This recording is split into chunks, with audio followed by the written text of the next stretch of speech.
পশ্চিমবঙ্গে tata Steel থেকে নতুন রিক্রুটমেন্ট বিজ্ঞপ্তি প্রকাশিত হয়েছে 2024-এ। তো চলো সেই নোটিশটা এবার পড়ে দেখা যাক নোটিশে কী বলেছে। চলো নোটিশে দেখে নেওয়া যাক কী বলেছে। টাটা স্টিল থেকে নোটিশটি পাবলিশড হয়েছে এমপ্লয়মেন্ট নোটিশ। নিচের দিকে দেখো ছকের মধ্যে আছে position, qualification, eligibility, employment. Senior associate 1 মেকানিক্যালে এখানে নেওয়া হচ্ছে, যার জন্য কোয়ালিফিকেশন লাগবে diploma in mechanical engineering, mechatronics engineering with minimum 3 years post qualification experience in stainless steel plant pellet plant maintenance shall be prevent। আচ্ছা, এই সমস্ত কোয়ালিফিকেশন যদি তোমাদের থাকে তবে কিন্তু তোমরা অ্যাপ্লাইটা করতে পারবে, আর প্রত্যেকটা পোস্টই কিন্তু তোমাদের পার্মানেন্ট।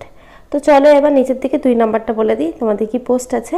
চলো এবার নিচের দিকে 2 নাম্বারটা আছে সিনিয়র অ্যাসোসিয়েট 1 ইলেকট্রিক্যাল। এর জন্য তোমাদের লাগবে diploma in electrical engineering, electronics instrument engineering with minimum 3 years post qualification experience, সঙ্গে experience in stainless steel plant pellet plant maintenance shall be preferable.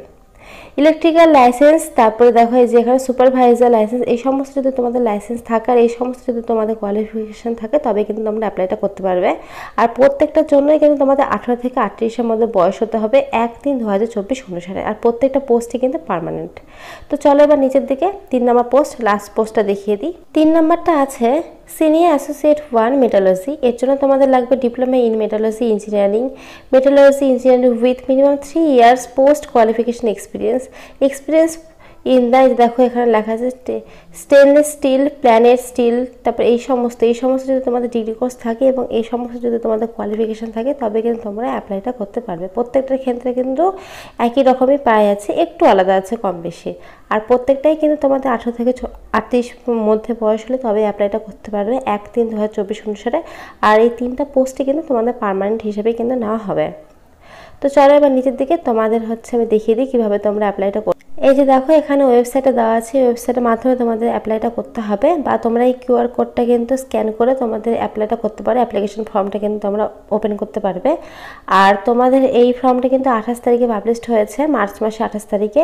March মাসে 28 তারিখ থেকে 7 দিন তোমার টাইম পাবে এই ফর্মটি ফিল আপ করার জন্য।